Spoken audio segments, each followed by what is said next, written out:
15 টাকা কেজি দরে 2,20,00,000 বস্তা আলু কিনবে পশ্চিমবঙ্গ সরকার সাবসিডি দিয়ে।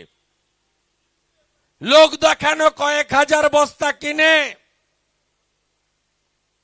কাজ শেষ করেছে।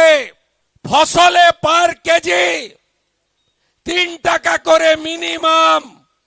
আমার অন্নদাতা ভগবান, কৃষকরা লস করছে। দায়ী কে? চোর মমতা আবার কে? উদ্বৃত্ত আলু পাঠান কোথায় আপনারা? বাইরের রাজ্যে।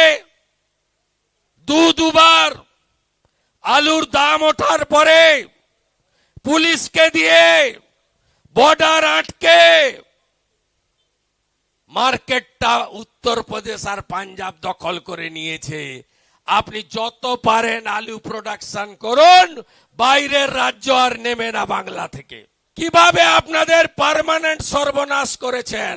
তাই শুধু রোহিঙ্গা বাংলাদেশি মুসলমান তাড়ালে হবে না, তৃণমূলকেও তাড়াতে হবে।